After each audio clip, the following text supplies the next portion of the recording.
Thank you, everyone, for joining us for our casual conversation with two illustrious anti-racist practitioners, Jacob Ramirez and Kim Swain. And today is just about having a conversation about what it means to lead for anti-racism in the field and to talk about their experiences with us, but also the experiences in general of what it means to lead for racial equity and the pitfalls and the difficulties, but also the successes that we can experience when we aim directly at our problems of practice. So I want to give our panelists a moment to introduce themselves, and I'll introduce myself last, just so folks can get a sense of who you are. So Kim Swain, if you wouldn't mind leading us off with a little bit about yourself, your education journey, what you do now. Thank you.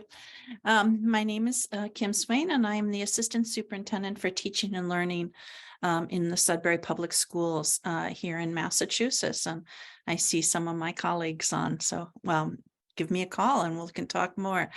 I am a Midwesterner and a native and then lived in Alaska, moved out to Massachusetts, and have been there ever since. I started my educational journey as a professional working at the collegiate level, but as I got older, my students kept getting younger, and soon I found myself in the realm of elementary ed, and it's been a really wonderful journey. I have done almost every job that you can do in the Sudbury Public Schools, from being a tutor to being a substitute. I was a terrible substitute gym teacher, so I wouldn't recommend that, but and then made my way into being a literacy specialist, and was tapped to be a building principal for about 6 years. And Dr. Benson had asked me when I did that, and of course I couldn't remember, but in about 2008 I made that transition. After doing that for about 6 years, I became the Assistant Superintendent for Teaching and Learning.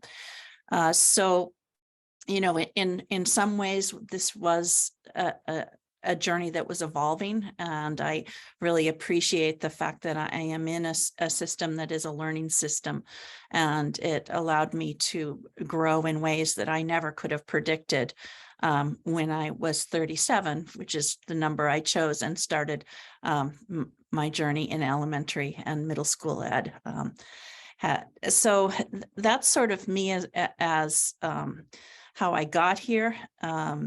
I'm also a mother of 2 daughters who are also educators, so I'm, tickled pink about that. I use the pronouns she, her, hers, and I acknowledge that we in Sudbury is sitting on the native Nipmuc land.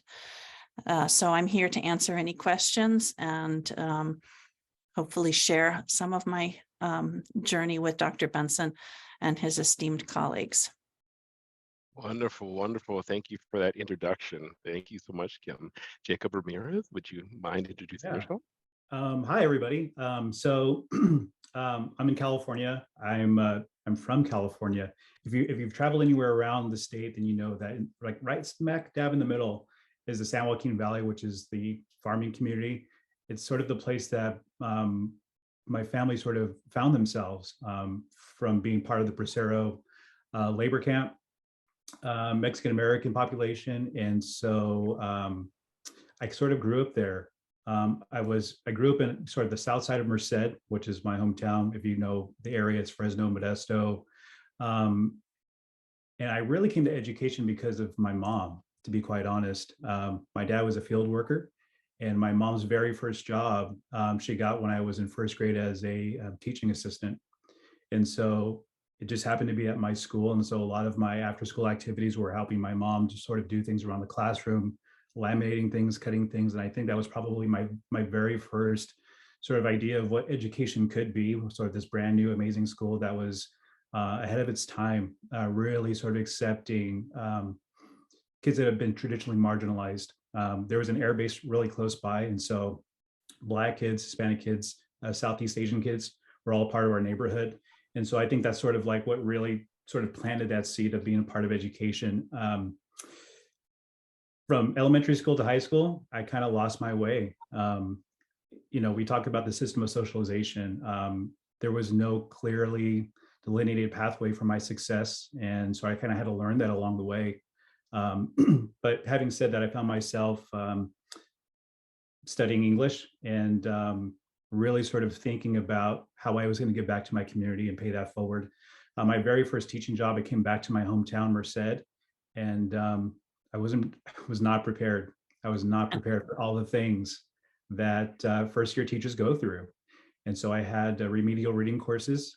Many of the kids who were part of generational gang families, a lot of the kids who were reading, 5, 6, 7 years behind grade level. And it scared me. I just didn't know how to really sort of accept that challenge. And so it sent my wife and I overseas.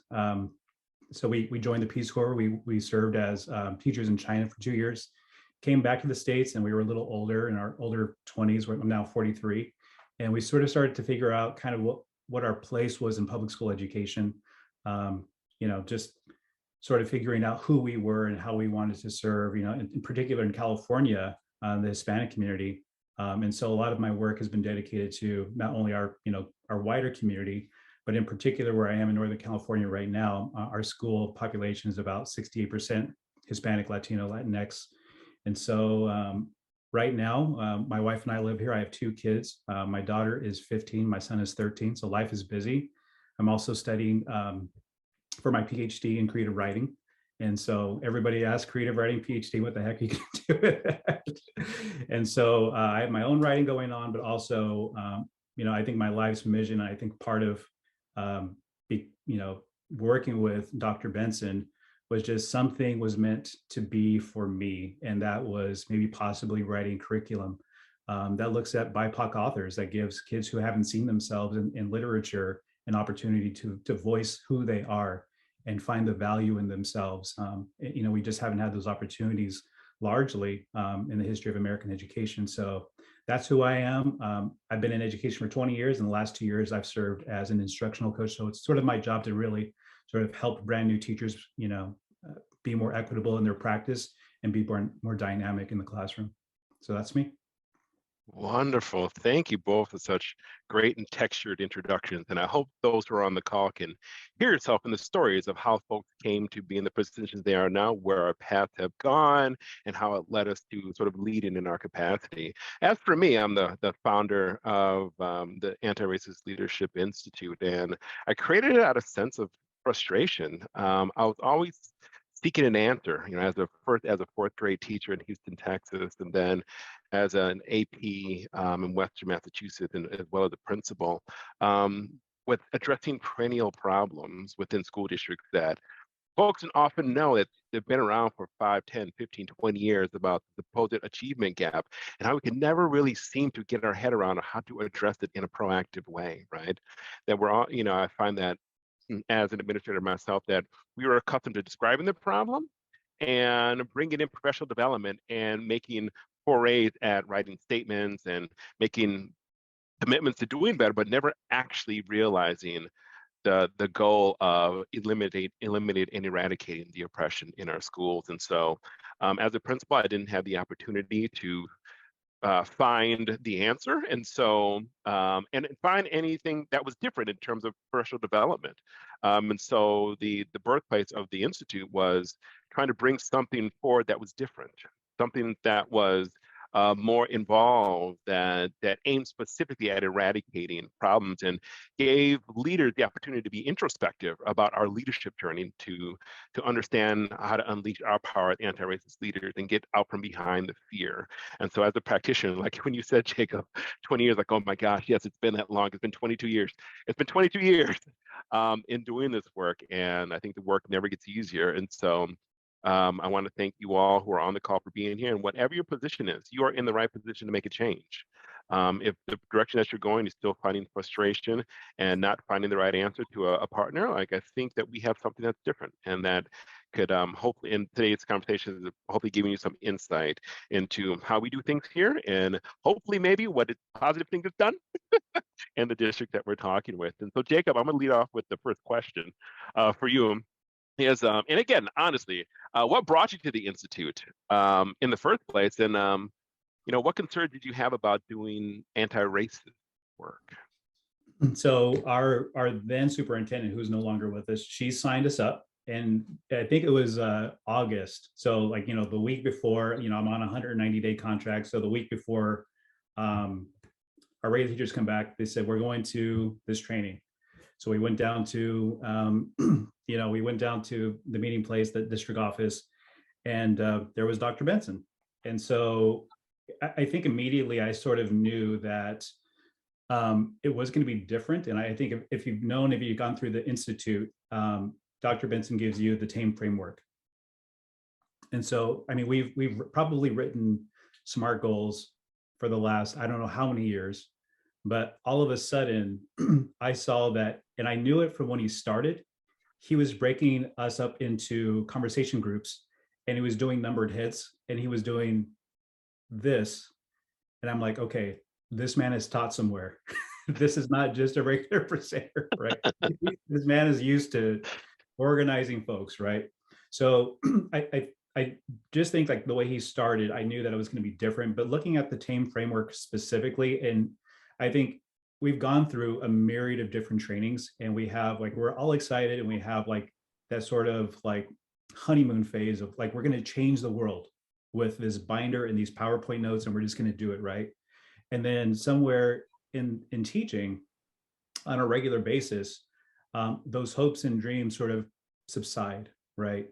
And so what I knew going through the initial training was that there was an expectation. And that expectation wasn't just based on like anecdotal evidence. One thing that I remember Tracey doing is I made a claim about what our reading levels were, specifically in our Mexican-American population. And he said, do you have data to back this up? And somewhere in my brain, I said, well, I think I do, which I think I do. And not knowing exactly where it was, identified in me, shame on me for not having this data, and shame on me for not really doing something with it already, right? And so as I went through the Institute, I think right now we're in this moment in education where we're so caught up in what does the new normal look like? Like what kind of trauma have we gone through as educators? What type of trauma have our kids gone through post-COVID? What is that balance between online and in-person learning? Like, so we have some teachers that are teaching in person, but still online. And so it just feels like post-BLM, post-Me Too, we're really trying to define what education is going to be like now, which for me in my mind felt like a wonderful opportunity for us to ask the questions that we've been meaning to ask all along.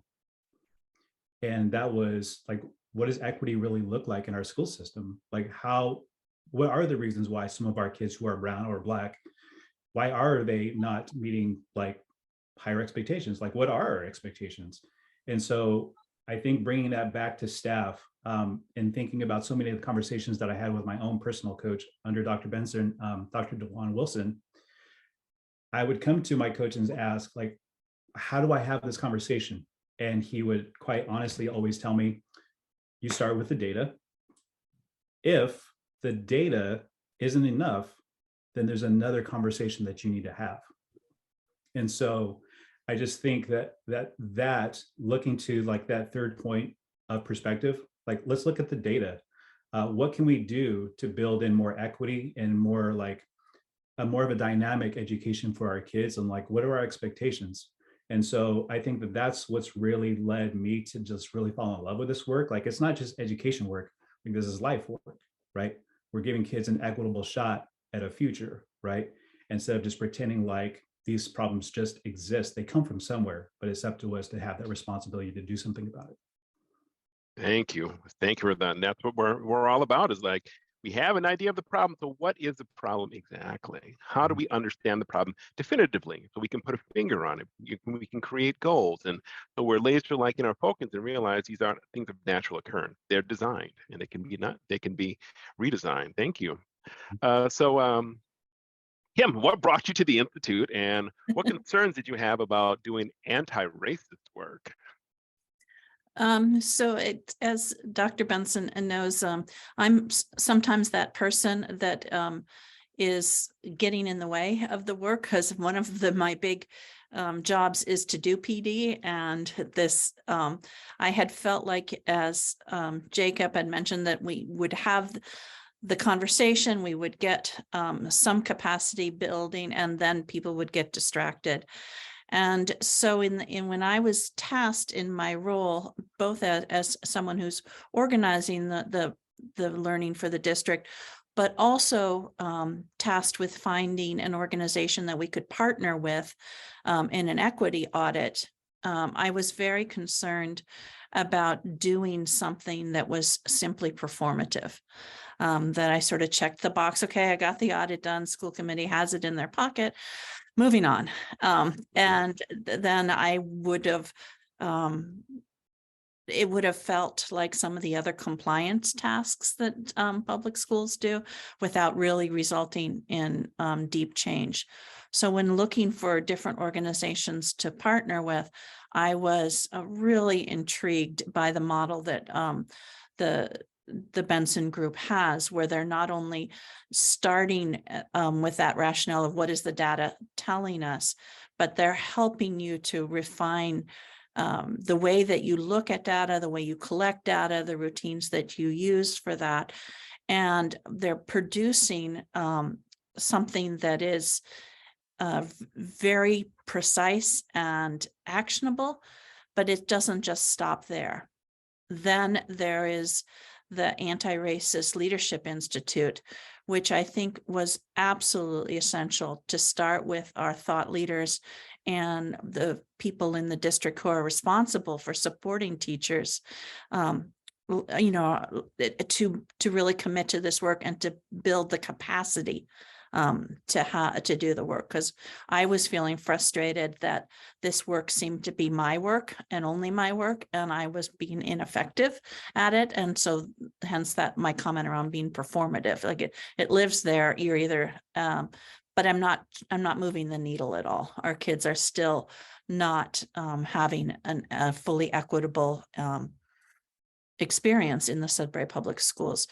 So I guess I was a little bit like your superintendent, and for that I am sorry, Jacob, in that I think I said to the administrators, hey, when you come back, we're going to start this 30-hour course, and it's going to transform everything that you know about yourself as a leader. And I was lucky enough that our team, you know, jumped in with a healthy dose of belief. And what that did is that it built the capacity in that team to do the work beyond the initial launch.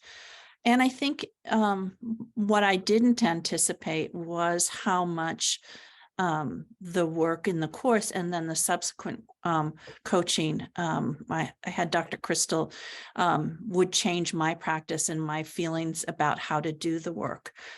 Because I had gotten to a point where the teachers were getting frustrated. They would say, but just tell me exactly what to do. And I would be like, I can tell you what to do in this situation or in this situation, but I'm not really changing our overall belief structure, and I'm not building anyone's capacity. And ultimately, I want to be part of a learning system that outlasts me and is bigger than me and more capable than I am. So, which is a long way around of saying that this was a very different model of approaching a very important task, and one that I thought would change both our institutional beliefs and build the capacity for us to carry this really important work forward, because it's going to be a multi-year, multi-decade commitment to anti-racism and equity. Wonderful. Well, thank you both for speaking about your experience. And I must give kudos to Sudbury, because, you know, they did the full range with us. They started with the equity audit, and then they came to the institute, and then we did the coaching.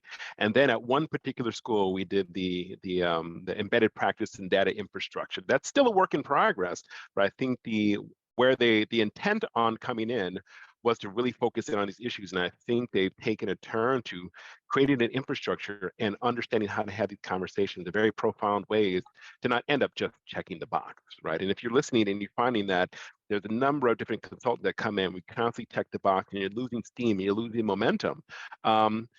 there could be a breath of fresh air to have an organization come in and help you make progress that people can see. And so what are we talking about exactly? If I just want to explain for those who don't really know what the Institute is all about in a nutshell, and I'll do this again at the end about what is it exactly. If you're seeing it through our website or on LinkedIn, that involves 10 hours of learning. So we use our book as a central reading piece, but there's also other supplementary materials that we read to deepen our racial literacy around what is anti-racism, what is it, what does it look like, how do we approach it, and we through these 10 hours we create a laser focus in on the self-work, because the self-work is the most important work of doing this work well, about what is my growth edge, what is the fear that I have about doing this work well, and then creating a plan like Jacob just referred to it, the TAME framework, a deliberate plan to say we're going to focus in on this issue, we're going to make deliberate time and space to say this issue is something that we're going to spend time, money, and effort on in a way that we hadn't before. And then after our learning period together, that happens in a small cohort of individuals, you don't go any larger than 10, then there's 12 weeks of coaching with your one-on-one anti-racist leadership coach, who's a practitioner in the field, right? Someone who's doing this work as well. And the only way to be a practitioner with us, a coach practitioner with us, is to do this work within your organization. So not only are our coaches coaching, but they're also practitioners who are doing anti-racist work within their organization. And we actually expect implementation, and that's what the coaching is all about.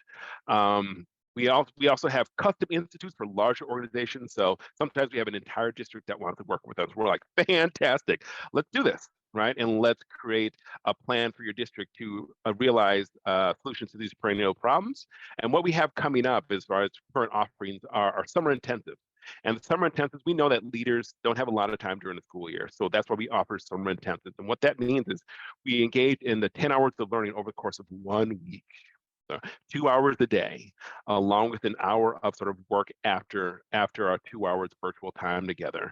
And then when we're done with these 10 hours, then we transition to the coaching component either during the summer or during the school year. And often during these summer intensives, it's a great time not only to meet folks within your district, but to have folks from around the world who come together in small cohorts to address issues of racial equity within their schoolhouse. And so if you're interested at all, please email us for just a conversation, because you can look at our website, Tracey at traceabenson.com.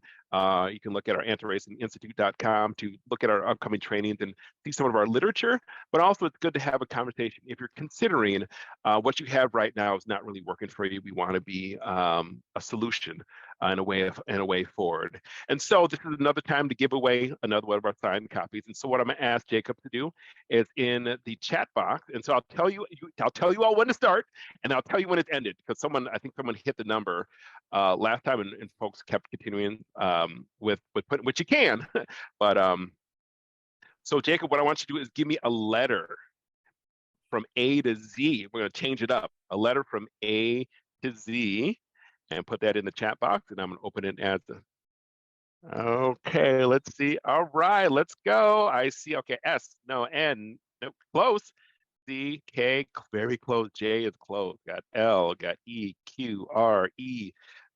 Oh, there we go. Marianne Young. Marianne, you are the winner. Thank you, Marianne. Okay, so the guessing is closed. Marianne Young, I'm going to send you a signed copy of the book. So you go ahead and send your email address to Tracey. I mean, an email address.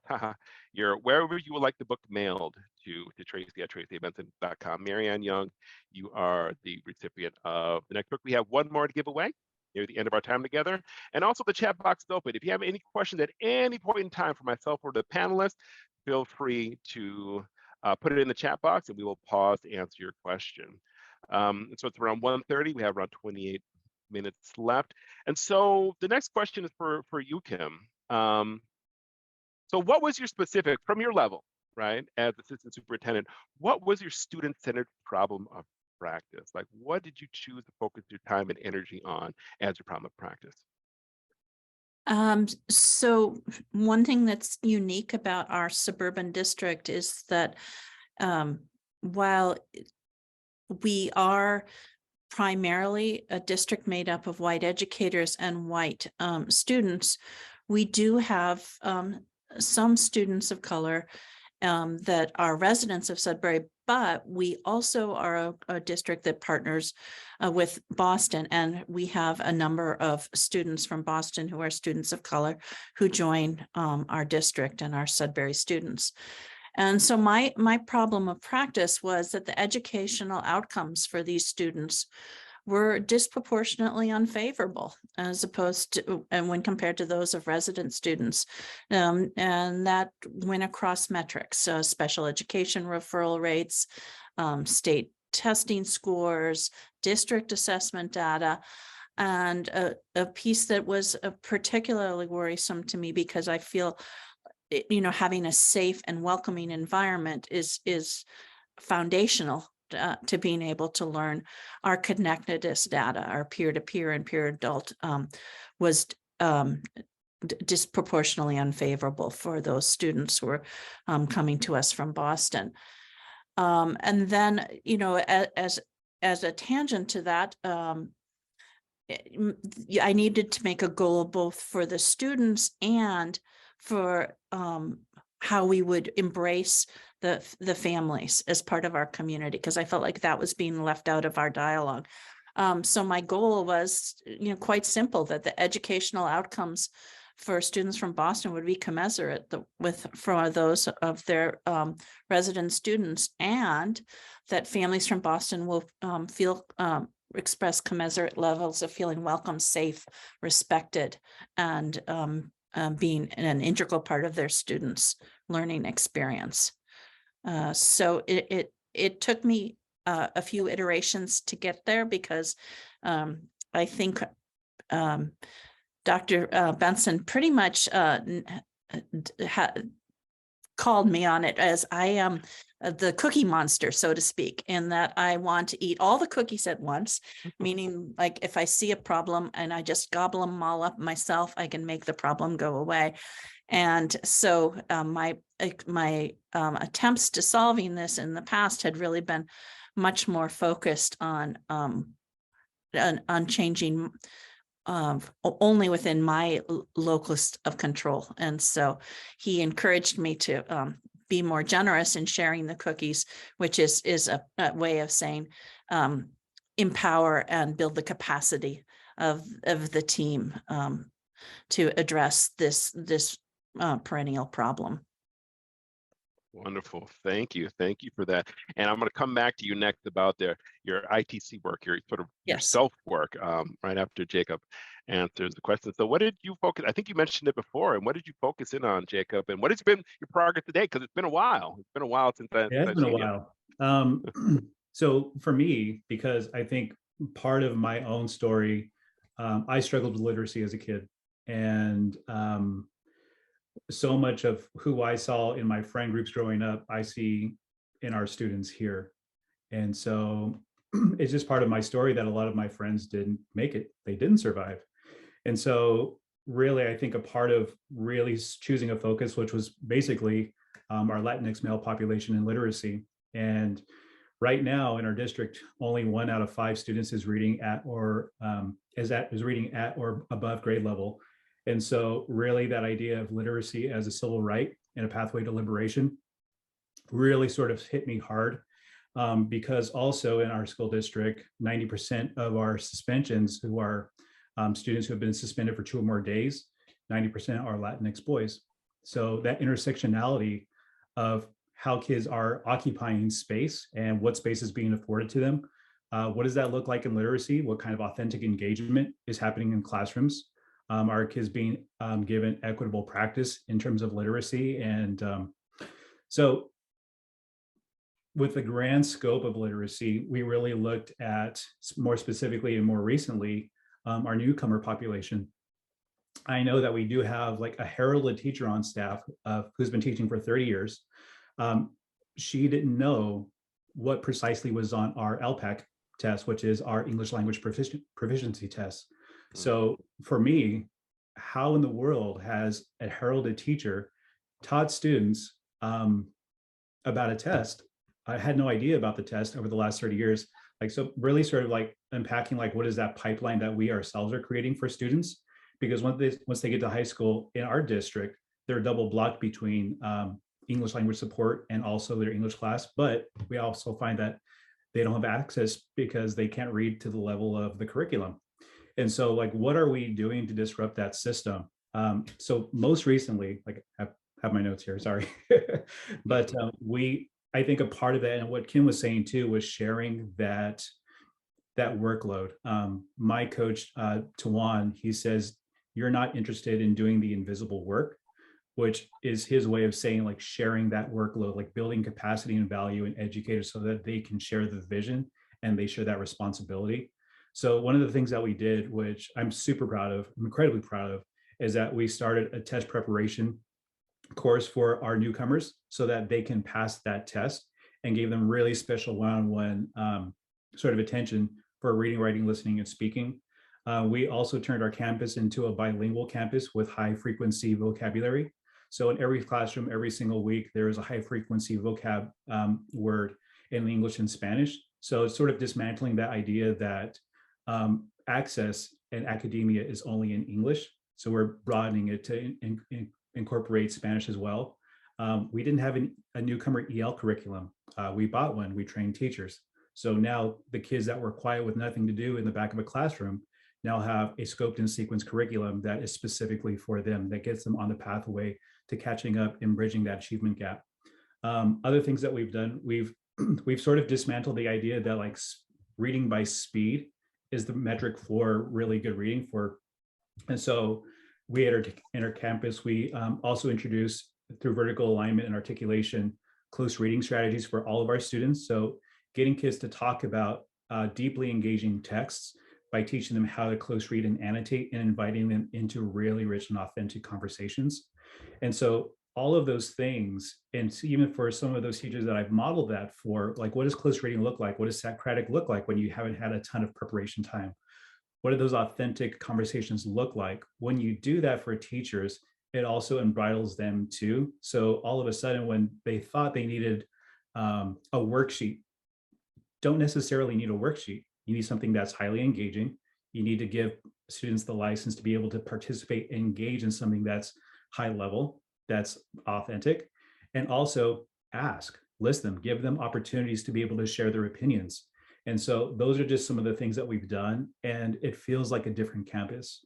And for kids who all of a sudden went from sort of like, I mean, you ask kids, they know what's really highly engaging, and they know when they're being honored. They know when their voices are being heard. When you give them things and they know that they're all of a sudden honored and you're actually holding them to a really rigorous standard, all of a sudden there's a reason to be at school. It's valuable, it's engaging. And guess what happens to your disciplinary problems? They don't disappear, but they go down, right? And you have more value built into kids. So that's been sort of the update, but the work is ongoing. It's always ongoing. Yeah. Wow. And it gets me like emotional too, to see anti-racism at work, because this is what it means, is to not turn the lens on the child and say, through a deficit lens, say, you're the problem, right? And we have to fix you, to turn the lens on the system.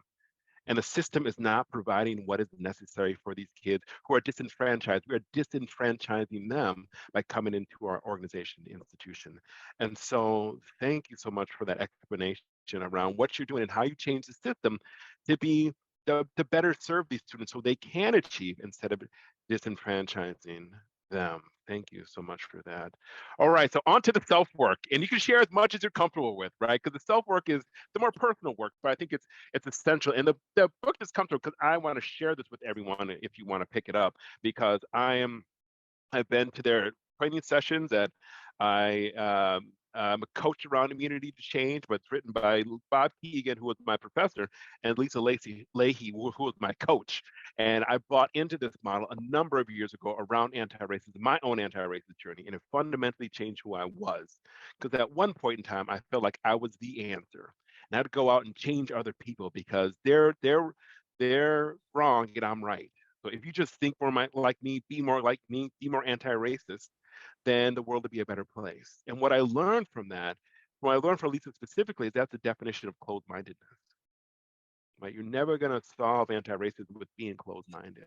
is you have to be open and see others as learners and trying to bring folks in on the journey rather than going for technical solutions that folks don't want to do anyway. Right? So how do we take on our journey and the fear of losing our identity or the fear of reactions of others to engage in the work in a substantive way to help folks come aboard with buying in to anti-racist work? So Kim, as much as you're willing to share about your personal journey, it would be great to hear from you. All right. Well, I think this also ties to, an earlier question that you had mentioned is what concerns did I have prior to the Institute about doing this work?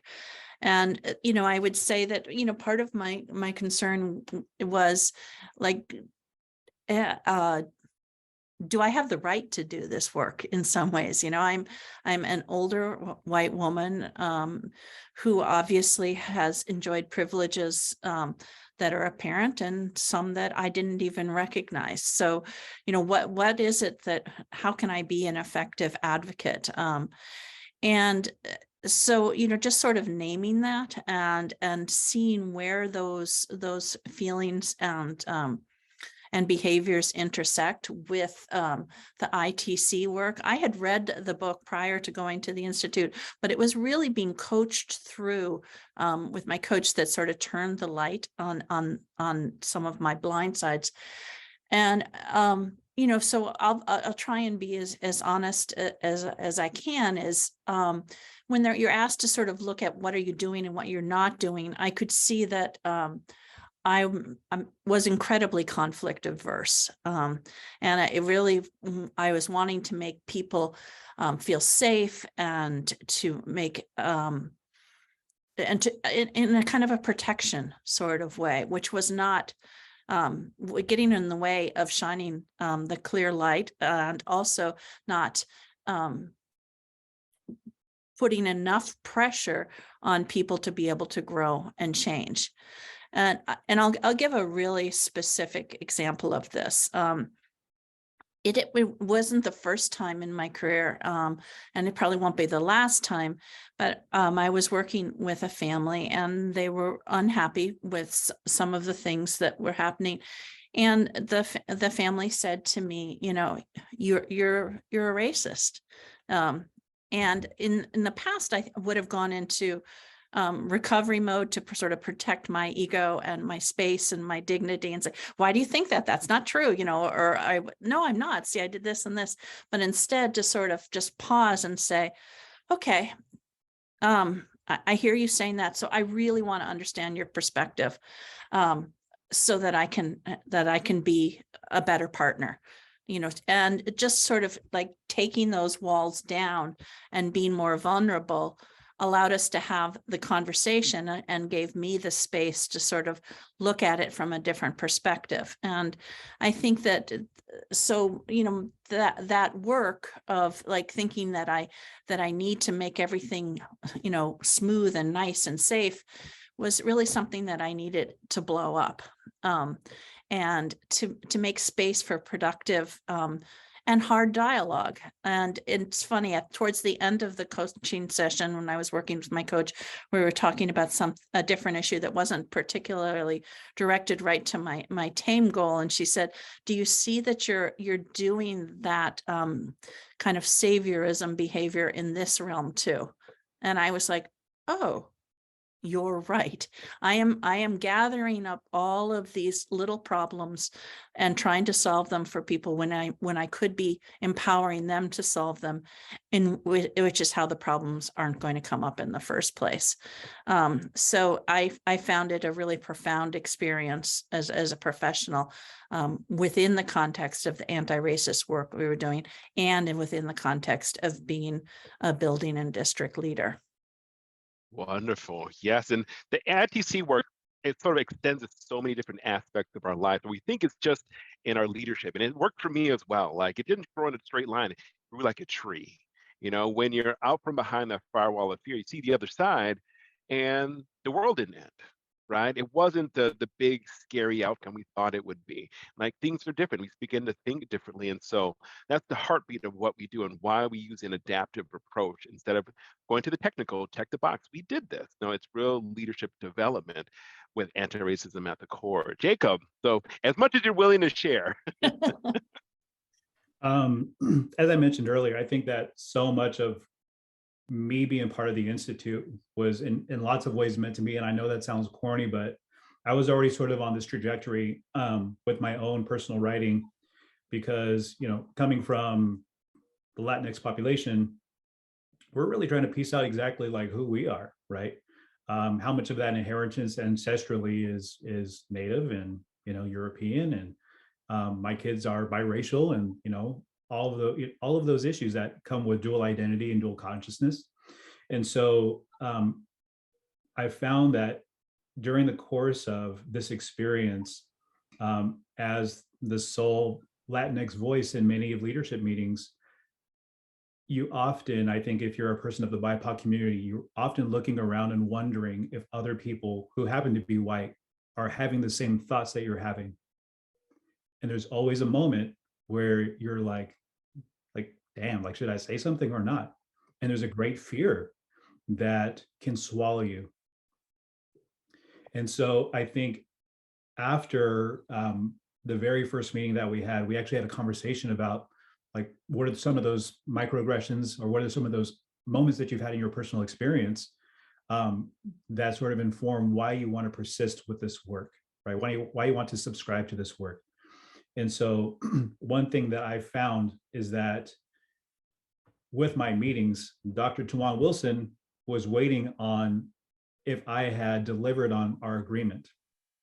There was somebody that not only had my back, but somebody that was waiting to hear what the outcome was of my proposed action.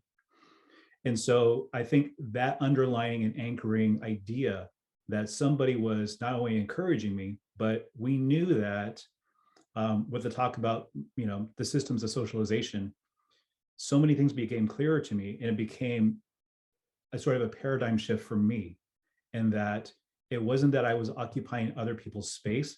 I had a responsibility to bring up these issues. And so, like, one of the things that we often talk about in our little TOSA cohort, locally, is the drama triangle, right? People serve three purposes generally when they're conflicted. They're either the victim, the villain, or the hero. And at our last meeting, I raised another idea. I said, because they were talking about, well, you have to lead teachers to do their own thinking. But if those teachers are a part of that system of socialization, it's not within their bandwidth to be able to think about BIPOC lives and how they factor into education. So sometimes you have to be the messenger. It doesn't necessarily mean that you're the hero, but you're simply putting that narrative on the table and saying, you need to consider what we are doing and what we have done. And so I think that that's something that has empowered me, because I'm not an administrator. And often we can feel like we are powerless when we're not in an administrative position. But a part of me sort of straddling that line between admin and also being an in-class teacher is simply saying, look at what our numbers are. Mm-hmm. Hey, I thought about this idea. What do you think about this? So really trying to embrace all of that light instead of I'm not the heat. My job is to enlighten and to be that messenger. And so I think now moving forward in my own pathway, I feel licensed to do that, right? I feel empowered to be that person to raise that hand and say, there's something that we're simply not taking into account here. And we have a responsibility to do that because our population demands it, right? And so I think that that's been my own personal change as a result of the Institute. Wonderful. Thank you. Thank you. And how to be that tempered radical, because I know as a person of color in a predominantly white space, it's often like, okay, am I going to be a pariah now if I say something? Like, how do I say in a way that doesn't end up with tears or people getting angry and upset? That's all the negative fantasies that happen in the back of our head, because often in our past, things like this have happened, right? And so now we're in a new space, a new time, in a different position. We're often still held captive from like, oh my gosh, I'm going to make all these people uncomfortable and I'm going to be disliked, right? But our institute tried to help folks get out behind the firewall of fear to be that tempered radical, regardless of your position in the district. And so the last question I have, and again, feel free, the audience, those who are here today, thank you for joining us. If you have any questions for either myself, Jacob or Kim, please type that into the Q&A box. We have about 8 minutes left, and Brittany brought it, so we're going to take Kat's question. And Kat, the last thing in the chat. Oh, okay. Thank you for that. I think our wonderful operations director, Brittany Broadwater, will answer your question. And she also asked a question here, which sort of goes to my last question for you all before you can share whatever you feel that someone who's considering taking the Institute is. So she has the question in the chat box: why do we need to talk about race specifically? Isn't equity more encompassing? And so the title of this webinar is When Equity Ain't Enough, and Leading for Anti-Racism. And so in your mind, how is it different from how we typically tackle equity in sort of the normative space of education to go towards more of an anti-racist approach and to talk about race? Kim, I'll let you take that one. So I will pull on an example from I think language matters so much, and equity is a really, really big, broad bucket. And I know that when I first started doing this work, I was having a hard time even getting people to agree what should be equitable. Were we talking about equity in terms of learning differences? Were we talking equity in terms of work assignments? Were we talking about equity in terms of students who have different gender identities? And there was this constant competition to see who was being in the least equitable space and which agenda went first. And it just never went well. And in some ways that was kind of a diversion from in a district like ours, saying the thing that's sometimes hardest to say is that we not only are some of the beliefs and the actions that we're engaged in perpetuating inequities for many groups, but some of what we're doing is downright racist. And that sort of focus on the most vulnerable and the students who historically have really not gotten what they need from us had a huge racial component. And by sort of naming it, owning it, it doesn't mean that the other populations aren't important. In fact, it came up in our audit. But if you tackle where the structural fissures are, everyone is going to benefit from those strong anti-racist practices in the classroom, in a more transparent discipline system, in more engaging ways to work with families. So for me, it's just naming the tip and owning it. Wonderful. Yeah, and not letting the oppression Olympics come, right? And often at the bottom is race, right? To put it at the top and say this doesn't discount everyone else, but race is a mitigating factor, and we don't need to be afraid of it. So, Jacob, in your mind, why do we need to talk about race specifically? Isn't equity just more encompassing? So, why is equity just not enough? Well, equity is the end result. That's the finish line. I mean, but to say that it's a finish line is misleading as well, because it's going to take constant care, constant protection, constant maintenance of that equity. So the race is the thing that we're trying to dismantle, right? Like for me personally, my daughter and I were just talking about this because she's taking a course, bless her, right? We talked about the casta paintings that the Spanish have, right? Those very specific paintings of what like mestizo people look like, right? So the actual like visualization of like a hierarchy. And so when we come from these embedded systems of a hierarchy, what do we expect for our system to be, right? And so when we purposely sort of dismantle and we sort of disrupt that, then we'll get closer to equity. But I think for us to be able to identify that very word, that very idea of race is the problem, then like that's why we're here. Like, how are we going to dismantle it? And I think that that's really where our work with anti-racism begins. We've identified it. And once we're comfortable enough with that discomfort to be able to identify it, then it leads us to that pathway of like, what's going to happen next? And what is it going to look like in terms of equity in our classrooms? That's the practice, right? So that's what we're getting at. It's not just the conjecture of it, but what does it look like in equitable practice? That's the end result. But it's always sort of like the little things that we do will lead us to that equity. But first and foremost, we have to, like, as Kim was saying, identify that very idea of racism is the problem. Now, how do we dismantle it? And then how do we make it going forward about equity? And what does that practice look like? Right. We gotta talk about the elephant. It's right here in the room, and we Mhm. don't talk about it because people feel guilty and shameful about it. But it's not a guilt and shame thing. It's just name what it is, and then create a system around it, replying to the structural racism that we know exists within our system. All Mhm. right. Jacob, Kim, thank you so much for your time and joining me today in the middle of the day. But I really appreciate you all. Thank you for being such courageous anti-racist leaders. And for those who are still on the call, thank you for joining us today. And just to recap who we are and what we do with the Anti-Racist Leadership Institute. Again, what we are is a disruptive innovation.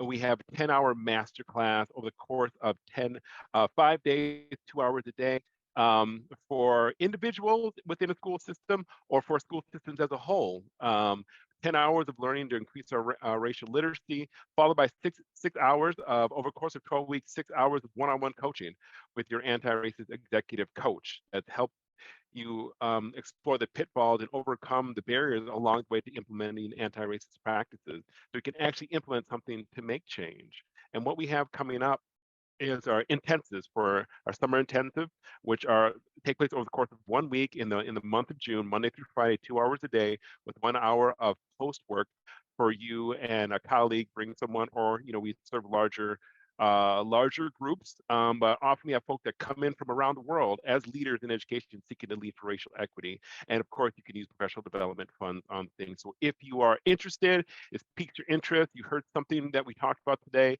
that you'd like to talk more about, email us at office@traceabenson.com.